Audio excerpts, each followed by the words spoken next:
Hello guys, আমরা আবারও চলে আসলাম আমাদের নতুন আরও একটি সিএসএস লেকচার নিয়ে। সো গত লেকচারে আমরা টেক্সট শ্যাডো সম্পর্কে বিস্তারিত জানলাম। তো অলরেডি আমাদের অনেকগুলো সিএসএস ক্লাস শেষ।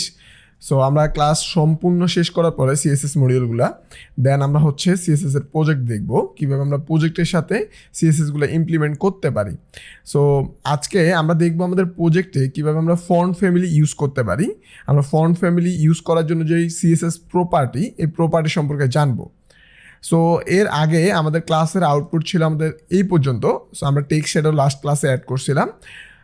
দেন আজকে আমরা যে কাজটা করবো, আমরা একটা ফন্ট ফ্যামিলি অ্যাড করব সিএসএস ফন্ট ফ্যামিলি প্রপার্টি দিয়ে। সো আমরা যদি আমাদের কোডে চলে যাই, জাস্ট আমরা ফন্ট ফ্যামিলি অ্যাড করার জন্য আমাদের প্রপার্টির নাম হলো ফন্ট ফ্যামিলি। হ্যাঁ, আমাদের প্রপার্টির নামটাই হলো font family. So font family প্রপার্টির কাজ কি? ফন্ট ফ্যামিলির প্রপার্টির কাজটা হচ্ছে যে এক্স্যাক্টলি আমি আমার যে প্রজেক্ট আছে এই প্রজেক্টের কোন ফন্টটা আমি ইউজ করতে চাই। প্রত্যেকটা ফন্টের একটা ফ্যামিলি আছে।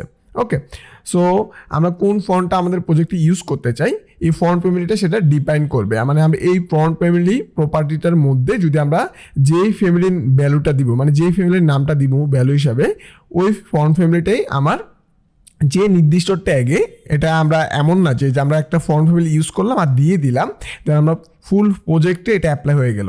বিষয়টা কিন্তু এইভাবে ঘটবে না। আমরা চাইলে আবার একটাও ফুল প্রজেক্ট ইউজ করতে পারি। সো আমাদের কাছে বোথ অপশনই আছে। সো আমরা কীভাবে মাত্র একটা লাইনে অ্যাড করব বা ফুল প্রজেক্টে অ্যাড করব, এটা আমরা টোটালি দেখব। সো আমরা যদি চাই যে শুধু একটা লাইনে অ্যাড করতে, তাহলে আমরা মনে করি আমাদের যে পি ট্যাগ আছে আমাদের এখানে পি ট্যাগগুলোতে, ওকে, সো এখানে S6 আছে, এটাতে দরকার নেই। সো S4 আছে, এগুলোতে আমাদের দরকার নেই। আমাদের দরকার যে আমাদের পি ট্যাগটা আছে এটাতে আমরা অ্যাড করব।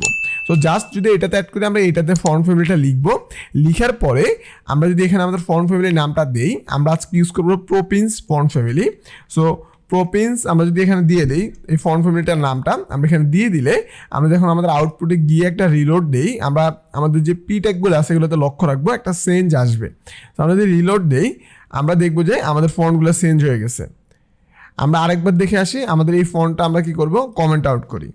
সো আমাদের প্রেজেন্ট ফন্ট আমরা আরেকবার দেখবো, এই দেখে নাও তোমরা।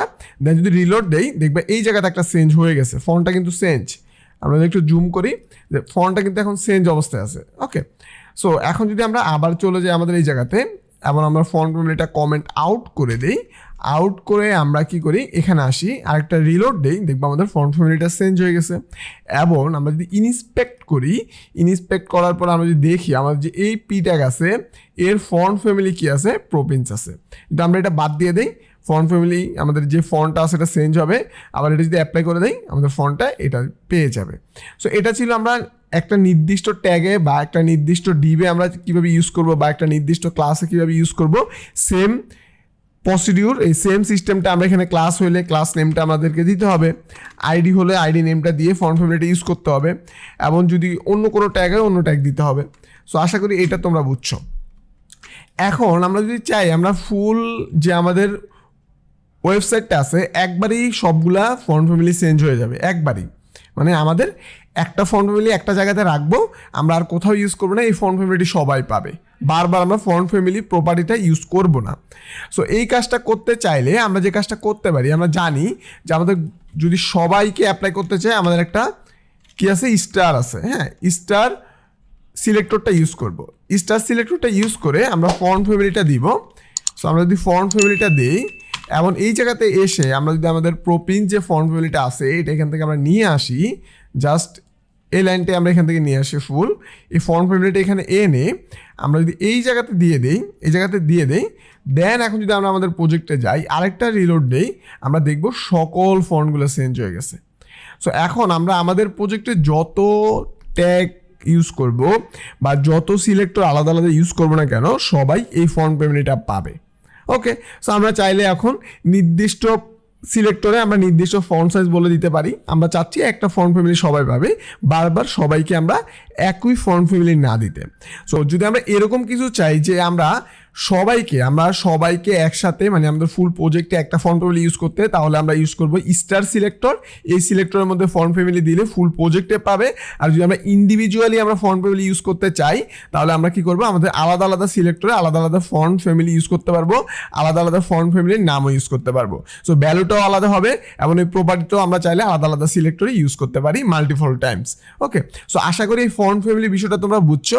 সো আমরা পরবর্তী ক্লাসে দেখবো যে আমরা কিভাবে বিভিন্ন ফর্ম ফ্যামিলি আমাদের প্রজেক্টে আমরা অ্যাড করতে পারি, কীভাবে আমরা ফর্ম ফ্যামিলিগুলো কোথায় পাবো, কীভাবে আমাদের প্রজেক্টে অ্যাড করতে পারি, এটা আমরা পরবর্তী লেকচারে দেখবো। সো আজকে আমরা দেখছি আমাদের একটা ফর্ম ফ্যামিলি ইউজ করার জন্য আমাদের একটা প্রপার্টি, এটা হলো ফর্ম ফ্যামিলি নামের যে প্রপার্টিটা আছে, এটা আমাদের কী কাজ করে দেয়, আমাদের ফন্ট অ্যাড করে দেয়, আমাদের ওয়েবসাইটে যে কোনো একটা ফন্ট অ্যাড করে দেয়। ওকে, সো এই ফন্ট অ্যাড করতে গেলে মানে ফন্টটা ইউজ করতে গেলে আমাদের ফন্ট ফ্যামিলি প্রপার্টি লাগবে। ফন্ট ফ্যামিলির প্রপার্টির মধ্যে যেই ফন্টের নাম মানে যেই ফন্টের নামটা আমরা ইউজ করব, ফন্ট ফ্যামিলির নামটা আমরা ইউজ করব, এটাই মূলত আমাদের প্রজেক্টে দেখাবে, বা যেই সিলেক্টরের মধ্যে ইউজ করবো ওই সিলেক্টরে দেখাবে, বা গ্লোবালি ইউজ করতে চাইলে স্টার সিলেক্টরের মধ্যে ইউজ করলে দেখাবে। সো আশা করি এই বিষয়টা তোমরা সম্পূর্ণ ভালোভাবে বুঝছো। সো দেখা হবে আবারও নেক্সট ক্লাসে। ওই পর্যন্ত সবাই ভালোভাবে সব কিছু প্র্যাকটিস করো। আল্লাহ হাফেজ।